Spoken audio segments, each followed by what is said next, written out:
عالمین کے لیے بے شمار درود و سلام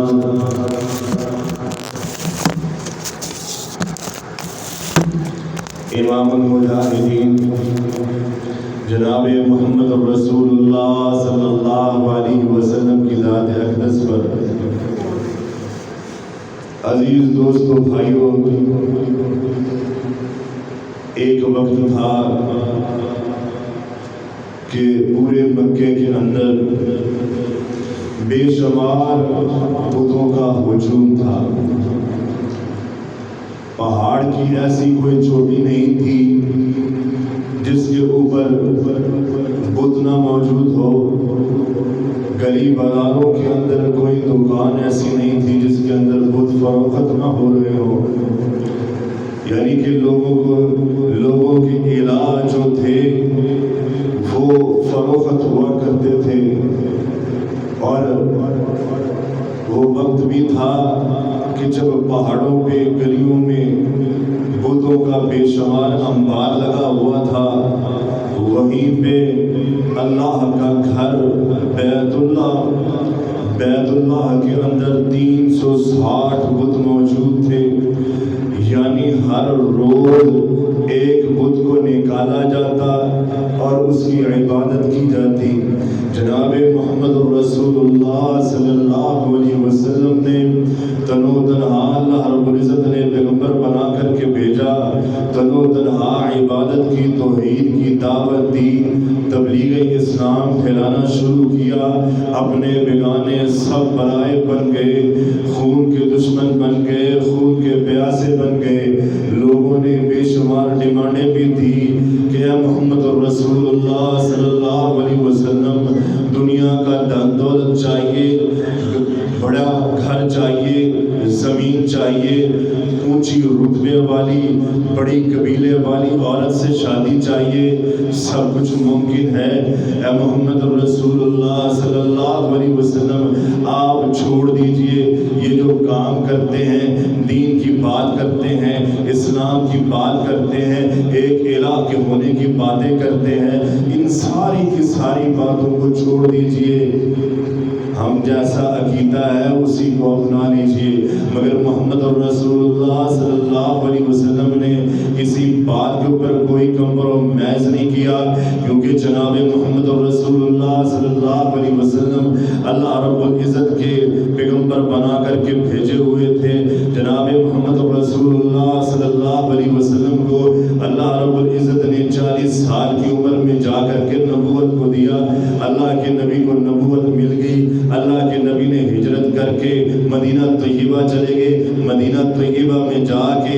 10 ہجری کو آپ صلی اللہ علیہ وسلم نے حج کیا، اور حج کرتے ہوئے آپ صلی اللہ علیہ وسلم حج کا خطبہ دیتے ہوئے، حجۃ الوداع کا خطبہ دیتے ہوئے، اللہ رب العزت کے پیارے پیغمبر جناب محمد رسول اللہ صلی اللہ علیہ وسلم اپنی اونٹنی پہ سوار ہیں۔ اونٹنی کے جو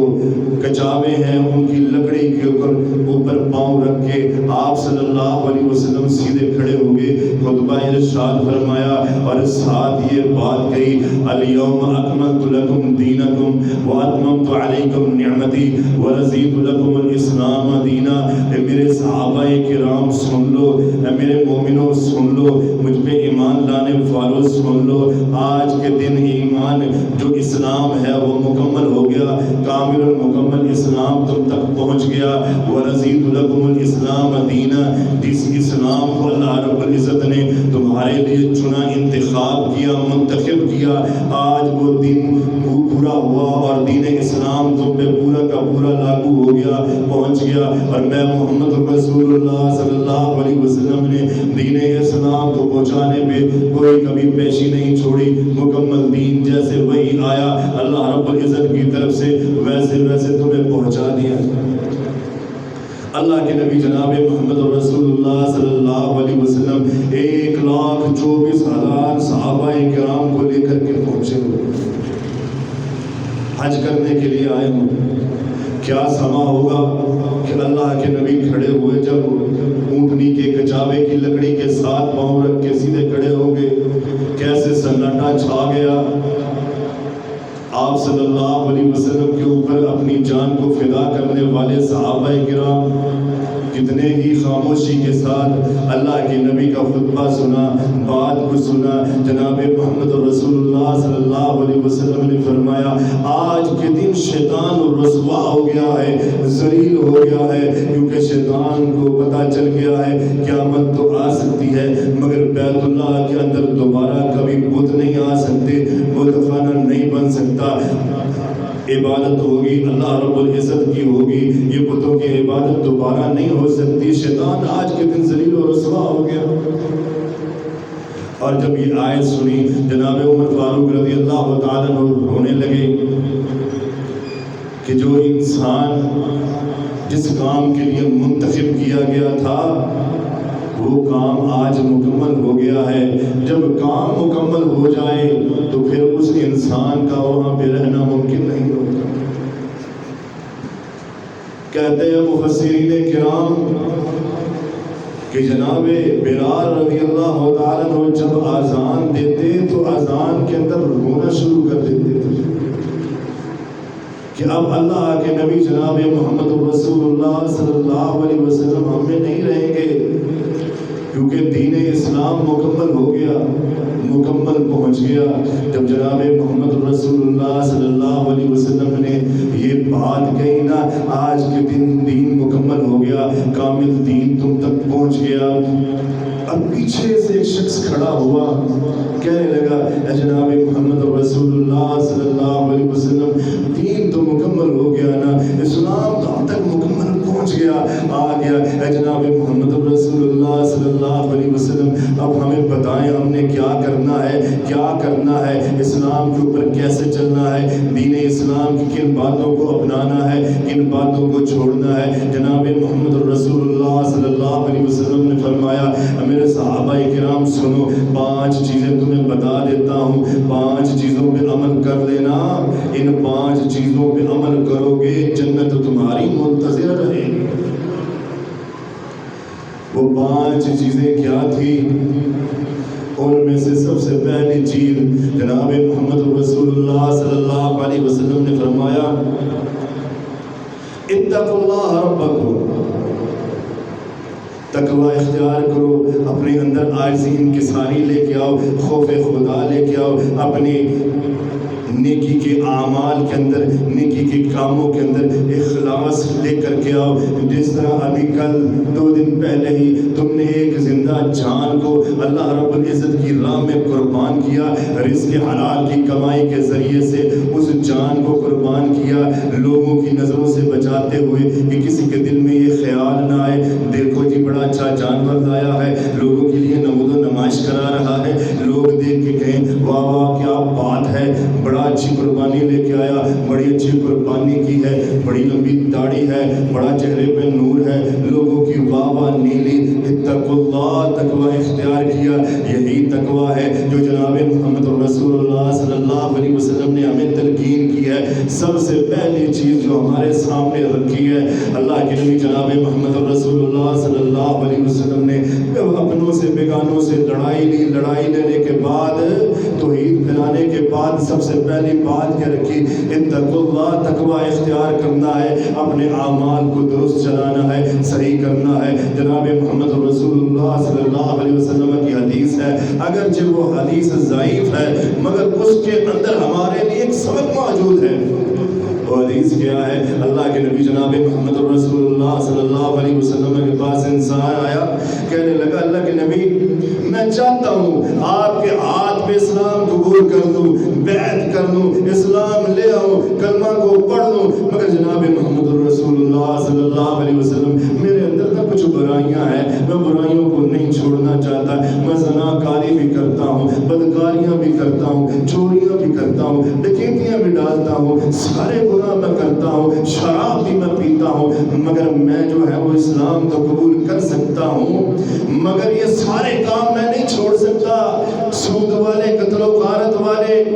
زیادتیاں کرنا، ظلم و زیادتی کرنا، یہ سارے کام نہیں چھوڑوں گا۔ اللہ کے نبی مگر میں چاہتا ہوں آپ کے ہاتھ میں اسلام قبول کر دوں، مسلمان بن جاؤں۔ آپ صلی اللہ علیہ وسلم نے کہا ٹھیک ہے آ جا، تو کلمہ تو پڑھنا، پہلے اسلام کے اندر داخل تو ہونا، پھر دیکھی تیرا ہم کیسے حالات کو بدل دیتے ہیں، تیرے دن اور رات بدل جائے گی۔ جناب محمد رسول اللہ صلی اللہ علیہ وسلم نے اسے کلمہ پڑھایا، دارا اسلام میں داخل ہو گیا۔ کہا اب تیرے سے ایک ڈیمانڈ میں کرتا ہوں،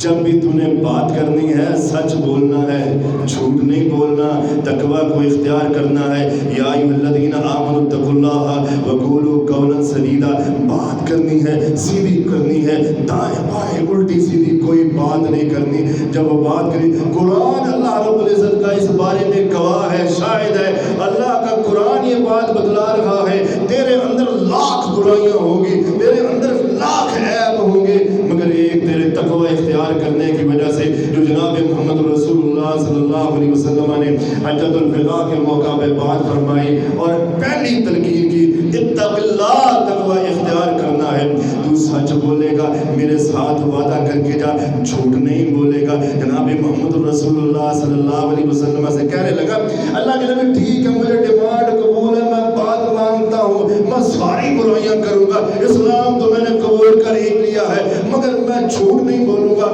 اللہ کے نبی آپ کے سامنے شام کو آ کر کے سچ بولوں گا، کوئی جھوٹ والی بات نہیں ہوگی، وعدہ کر رہا ہے جناب محمد رسول اللہ صلی اللہ علیہ وسلم سے۔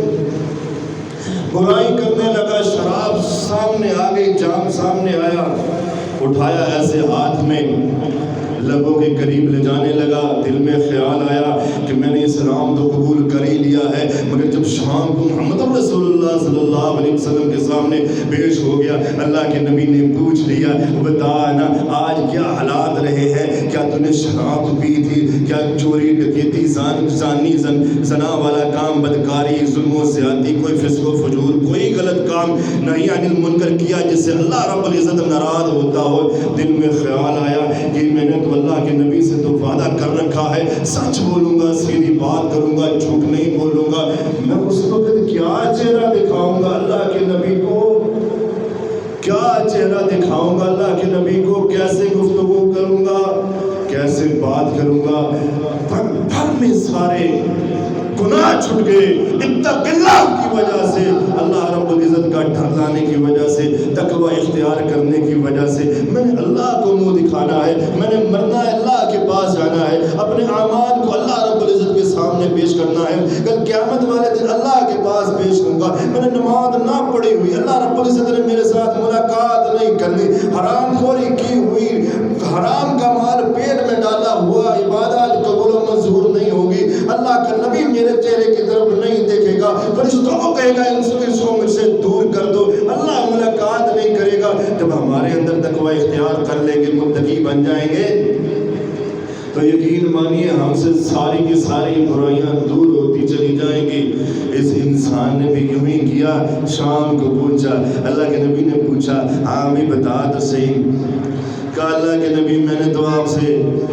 ڈیمانڈ کی تھی اسلام کو قبول کروں گا مگر اپنی برائیاں نہیں چھوڑوں گا، مگر اس کے اوپر جو آپ نے بات کر لی نا، تقوی والی بات کر لی نا، اتق اللہ والی بات کر لی نا، اللہ کے نبی اس نے میرے سارے گناہ چھڑا دیے، کیونکہ اللہ رب العزت کا قرآن حقیقت پر مبنی ہے، حق ہے، سچ ہے، یصلح لکم اعمالکم ویغفر لکم ذنوبکم۔ اللہ رب العزت کا قرآن کہتا ہے تقوی تم اختیار کرو گے، تمہارے گناہوں کو میں معاف کروں گا، جب گناہ معاف کرے گا اللہ رب العزت تم نیکیاں کرو گے، ان الحسنات یذھبن السیئات، تیری برائیوں کو نیکیاں تیری کھا جائیں گی، ختم کر دیں۔ یہ کس کا وعدہ ہے، کس کا قانون ہے؟ جناب محمد رسول اللہ صلی اللہ علیہ وسلم۔ سب سے پہلے توحید آ گئی، توحید پہ مان لیا، پھر تقوی، اور پھر اس کے بعد اللہ کے نبی نے حجۃ الوداع کے موقع پر دوسری چیز کو بتایا۔ دوسری چیز کیا ہے؟ وَصَلُّوا خَمْسَكُمْ، کہ 5 وقت کی نماز کو ادا کرنا ہے، 5 وقت کی نماز کو ادا کرنا ہے۔ اللہ رب العزت کی توحید کو اپنا لیا، اس کی وحدانیت کو اپنا لیا، اس کے بعد سب سے پہلا فرض تمہارے اوپر لاگو ہوتا ہے وہ نماز نماز والا ہے، بلوغت کی عمر کو تم پہنچ گئے ہو، عاقل ہو گئے ہو، بالغ ہو گئے ہو، سمجھدار ہو گئے ہو، نماز تمہارے اوپر فرض ہو گئی ہے، نماز کی طرف سے کوئی چھوٹ نہیں ہے۔ اسلام کے اراکین میں سے ایک رکن ہے، اسلام کے بنیادی اصولوں میں سے ایک اصول نماز ہے، نماز نہیں چھوڑ سکتے۔ کسی نبی پیغمبر رسول کو، کسی مفتی کو، محدث کو، عالم دین کو، کسی قاری حافظ کو کوئی نماز کی کوئی چھوٹ نہیں ہے۔ ولی اللہ ہو، اولیاء اللہ ہو، کسی کے لیے کوئی نماز کی چھوٹ نہیں ہے۔ کوئی امام ہو، مقتدی ہو، جیسا بھی ہو، نماز کی طرف سے کوئی چھوٹ نہیں ہے۔ جناب محمد رسول اللہ صلی اللہ علیہ وسلم نے فرمایا، ایک نبی اللہ کی راہ میں جہاد کر رہا تھا، سورج غروب ہو رہا تھا، جہاد کرتے کرتے سورج جو ہے وہ غروب ہو رہا، عصر کی نماز کا وقت جا رہا، اپنی انگلی سے ہاتھ سے اشارہ کر کے کہا، اگر تو اللہ کے حکموں کے مطابق چلتا ہے نا تو رک جا، ٹھہر جا، میں نے ابھی عصر کی نماز پڑھنی ہے، پھر غروب ہونا ہے۔ اس اللہ کے نبی نے پہلے عصر کی نماز کو ادا کیا، پھر اس کے بعد سورج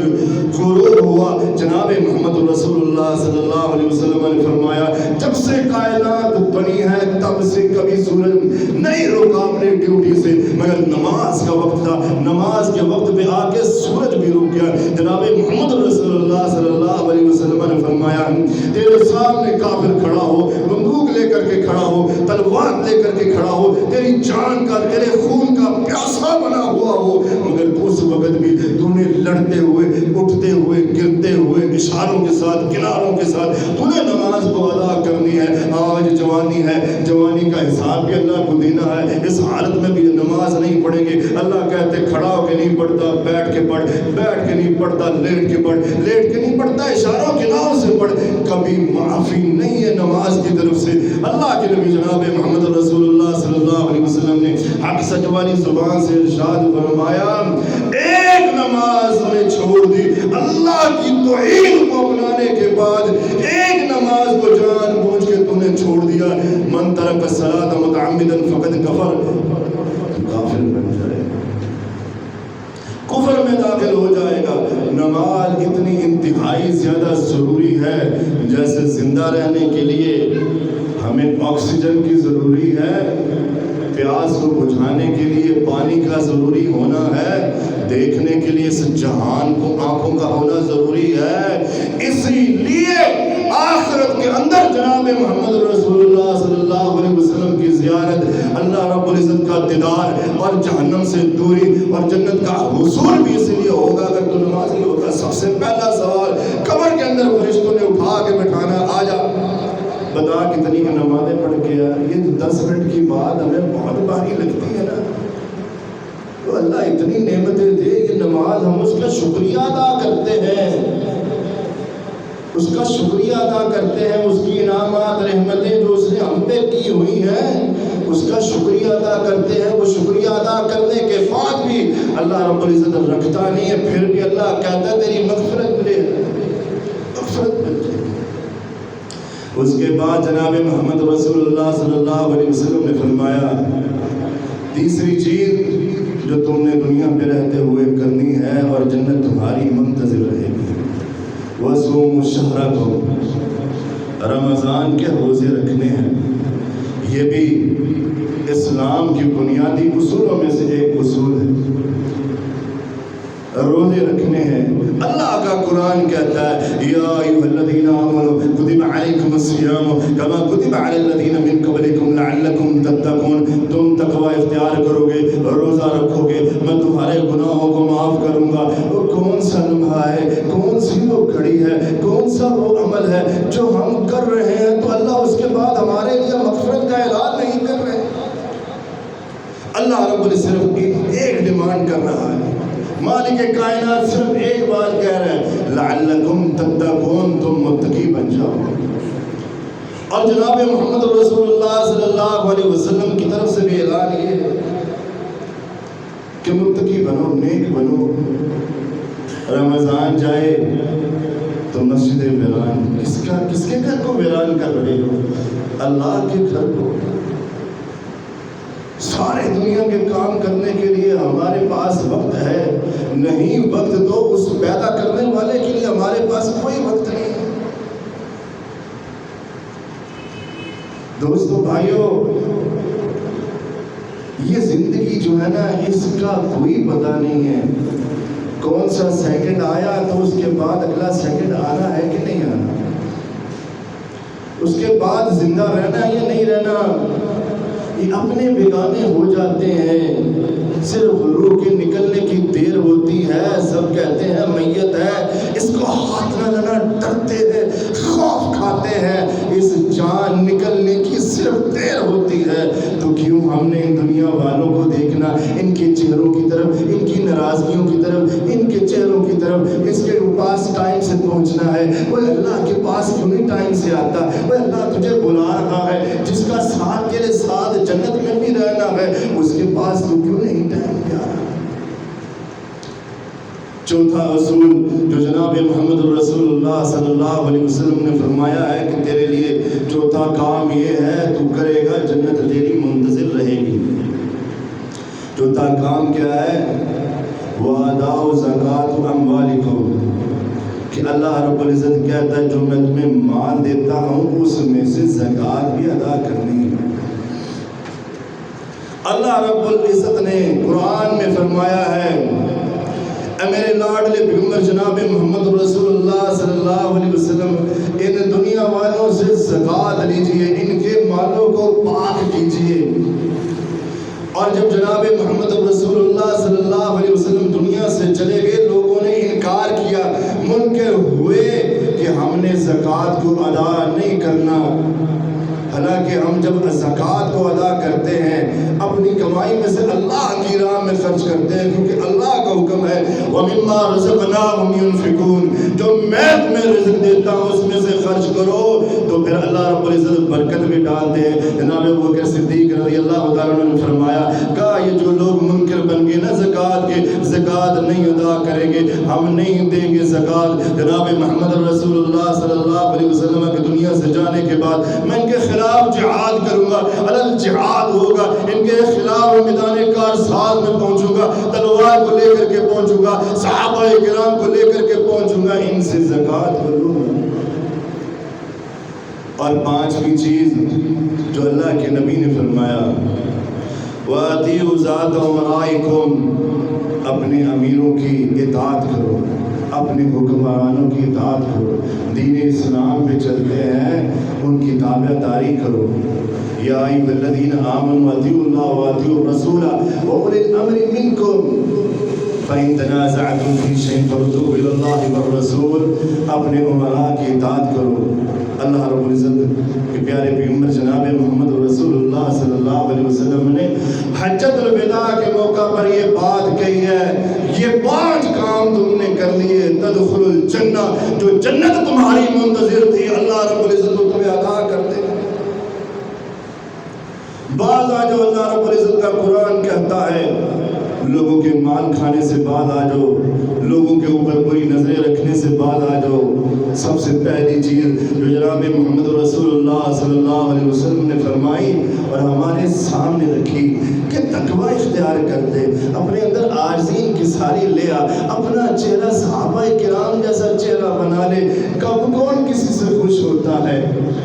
کب کون ایک گھر میں ایک انسان کے 5 بچے ہوتے ہیں، ان 5 کے ذہن نہیں ملتے، اگرچہ وہ ماں باپ کے بڑے قریبی ہوتے ہیں، ماں باپ کا بڑا پیار ہوتا ہے، مگر ان کی گستاخیاں بے ادبیاں مختلف ہوتی ہیں،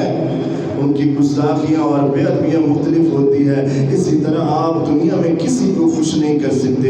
اگر خوش کرنا ہے تو اللہ رب العزت کی ذات کو خوش کرو۔ اللہ رب العزت کے پیارے پیغمبر جناب محمد رسول اللہ صلی اللہ علیہ وسلم کائنات میں حسین ترین چہرہ، تمام انبیاء سے افضل، 1,24,000 پیغمبر رسول جتنے آئے ان تمام انبیاء اور پیغمبروں سے افضل ترین چہرہ جناب محمد رسول اللہ صلی اللہ علیہ وسلم کا۔ اور تمام انبیاء کی خوبیاں، تمام انبیاء کے اندر جو جو خوبیاں پائی جاتی تھی اللہ رب العزت نے اکیلے محمد رسول اللہ صلی اللہ علیہ وسلم کے اندر اکٹھی فرما دی. کبھی سوچو تو صحیح, اللہ رب العزت جہاں پہ یہ کہہ رہا ہے وَمَن يَتَّقِ اللَّهَ, اللہ سے ڈر جا, اللہ سے ڈر جا. جناب محمد رسول اللہ صلی اللہ علیہ وسلم نے ہمیں کس چیز کی تلقین دی ہے؟ نماز کی تلقین کی ہے. چہرہ دیکھے تو محمد رسول اللہ صلی اللہ علیہ وسلم کا چہرہ دیکھے. کیا نبی کے چہرے پہ داڑھی نہیں تھی؟ داڑھی تھی. اللہ کے نبی کا چہرہ پر نور تھا, اللہ کا نور تھا آپ صلی اللہ علیہ وسلم کے چہرے پہ. اس چہرے پہ بھی داڑھی تھی, نبی کی سنت تھی. اللہ کے نبی نماز کی ترغیب دیتے, لوگوں کو بتاتے, سمجھاتے. آج ہمارے پاس جوانی موجود ہے, کیا نبی کی سنت کو ہم کاٹ کے نالیوں میں اور گٹروں کے اندر بہا دیتے ہیں؟ کیا نبی کی سنت کے ساتھ اتنا ہی پیار ہے؟ کل جب جناب محمد رسول اللہ صلی اللہ علیہ وسلم کے سامنے پیش ہونے کے لیے جائے گا تو داڑھی نہ ہوئی تو پیغمبر نے کہیں یہ کہہ دیا کہ میرے چہرے پہ تو داڑھی ہے. میں اپنی امت کو کہہ کیا تھا علیکم بسنتی و سنت الخلفاء الراشدین, میری سنت کو لازم پکڑنا ہے, میرے طریقے کو اپنانا ہے. یہ دنیا پہ رہ کے یہ کہتا ہے میرا امتی ہے, اس کے چہرے پہ تو داڑھی نہیں ہے, اس کے پاس تو لائسنس ہی نہیں میرے پاس آنے کا. اگر نبی نے انکار دیا دوستوں بھائیوں تو پھر بہت ذلت ہے, بہت رسوائی ہے.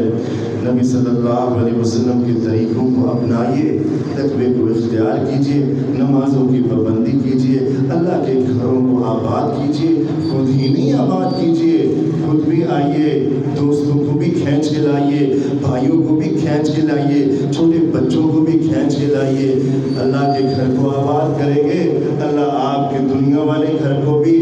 قبر والے گھر کو بھی اور جنت والے گھر کو بھی آباد کر دے گا. وما علینا الا البلاغ المبین.